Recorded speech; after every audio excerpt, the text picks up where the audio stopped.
All right, so I did an interview this morning with a reporter at City News Montreal, and I asked her if I could record the interview on my side because I wanted to use it in a video, and she said, sure, no problem. She ran it by her boss, so she knows I'm doing this. The interview lasted about 20 some odd minutes.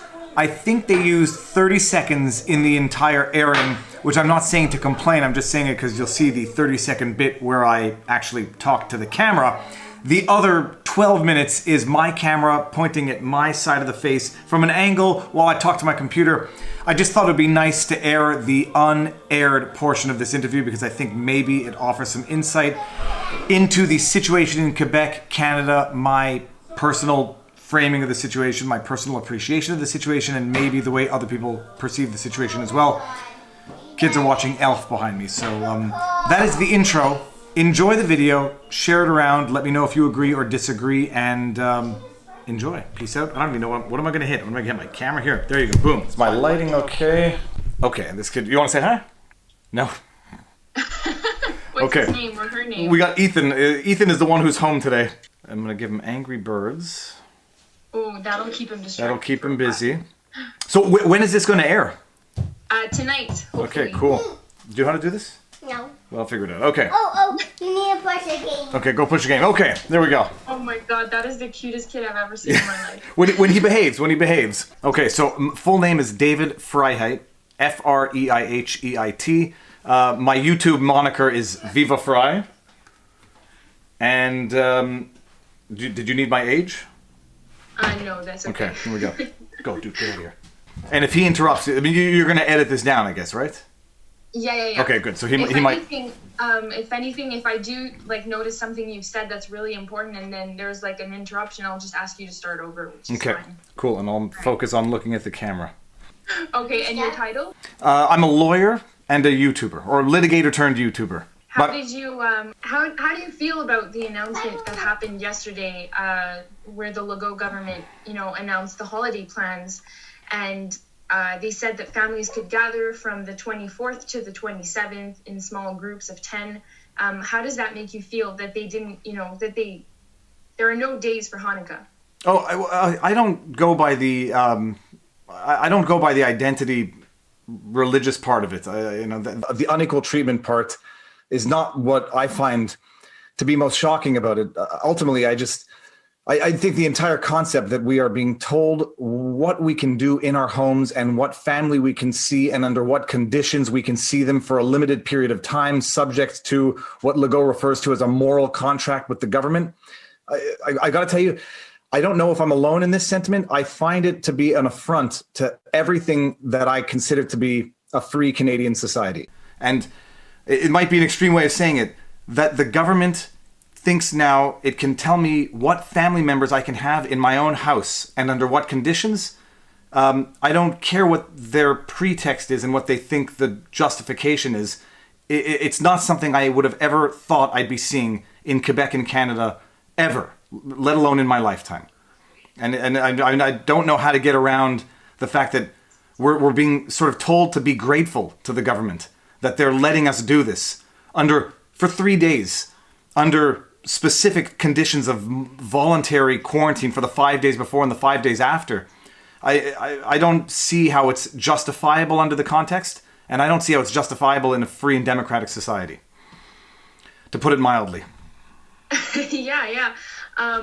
So in this case, how do you think they should have adjusted to, either the holidays or family gatherings? How do you think they should have incorporated that in the plan? Well, it's a question. How do we even get here? When this first started, and I know we all know this, that it's the things everyone's been saying. It started off as a 2-week quarantine to flatten a curve. We're 9 months later, and now the terminology has gone from flatten a curve to plank a curve, for whatever that means. But the government seems to be using that term in tandem. And, it went from face masks, voluntary, to legally required. And everyone's like, okay, just do it because, people are freaking out, and understandably so. Do it because it might help, and understandably so. Now we're at a point where we are literally told we can't have outsiders in our own personal homes. And it's there's the slippery slope analogy, but there's the free fall analogy. And we've really entered into something what I consider to be a total constitutional free fall, civil rights free fall, and we're supposed to be made to feel grateful that the government is giving us 3 days. I don't feel grateful. I don't understand how we got to this point, and I don't think it's appropriate or acceptable in any free society. But how do I feel? All right. I mean, my siblings are in the state. 2 of my siblings are in the States, so they are by and large not able to come, even if they were, allowed to. Or no, even if they wanted to, they would not be able to come because the quarantine restrictions are just, they make it impossible. They make it impossible, and they basically criminalize travel because if you do it and you don't respect the laws. I've done a bunch of videos on the Quarantine Act. The sanctions are severe, potential sanctions. I've got 2 other siblings in Toronto, same issue. There's the whole quarantine period. So for a 2-week vacation, it becomes implausible, not implausible. It becomes impractical. My parents live up the street, so we see each other outside.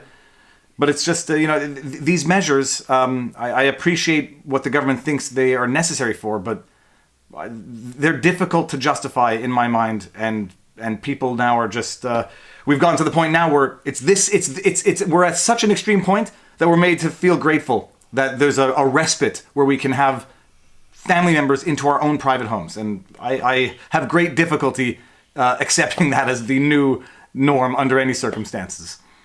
I heard you mention, it's actually a question I thought of yesterday, and I was like, I don't know if there is a legal standpoint to this, but tell me why only giving days to gather during, a traditional Christian holiday can be seen as wrong on the part of the government? Well, I mean, look, so from a legal standpoint, is there going to be an argument for discrimination for other religions who are not granted the same respite for their religious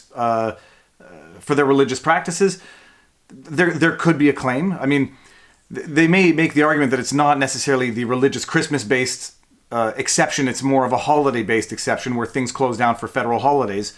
Okay, the legal justification. I mean, I don't think people fully appreciate that we have effectively, as a government, locked down people under some form of house arrest in the absence of any trial, in the absence of any constitutional process to justify these limitations on fundamental freedoms and rights. There's arguments on both sides in terms of the constitutionality of what's being imposed upon us and whether or not it's unfairly applied to certain groups versus others. I wouldn't raise a stink on the fact that it's not giving similar exceptions to other religions for other holidays because the argument's going to be they're not federal holidays or they're not provincial holidays in the first place. I as a lawyer, ask how it is that this has now become a standard method of governance, that the government can basically just say, absence of any process, you cannot have people in your private homes. In Canada, we're a little more passive than in the States. And in the States, there's been a lot more litigation to try to protest and undo these orders, which have been successful in certain states. We seem to be a little more passive in Canada. And, although I will abide by the law just because I have to, I'm not willing to live with the sanctions of the government knocking on my door and giving me massive tickets like they've been doing or worse. But it doesn't mean that I don't have legal and personal issues with it. I'm being strangled. Hold on. Let me get this kid. It's all right. Go ahead. Let me get him distracted again. Here you go. Not fully trying. Okay. There you go. Go. Have fun. Is this going to modify or change your holiday plans in any way? It's not going to change much in terms of my plans. We don't do very much. There's certainly going to be no travel. It's just the inability to see family in the States who I have not seen in 10 months now. Almost, it's going to go on it'll be a year effectively, because I think the last time we saw each other was February. I see my parents outside because we've come now to live in such a society where I do genuinely worry about neighbors calling on neighbors if they see someone going into somebody else's house.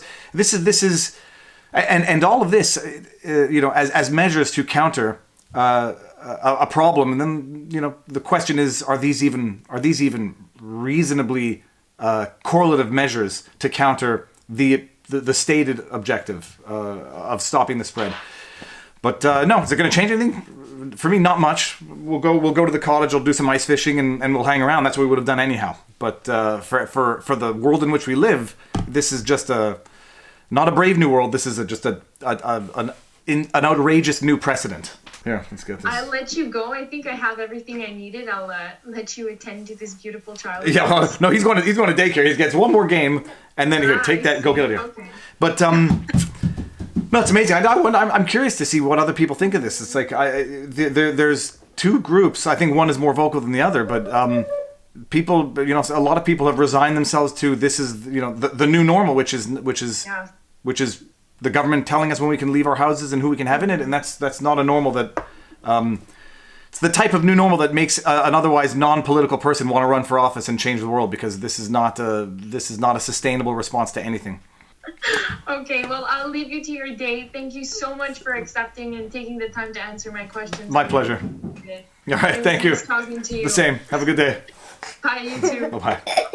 All right, now how do we do this? We're going to leave. Oh, okay, go upstairs. Let's get dressed. Oh, okay, one more and then you're out of here. Okay.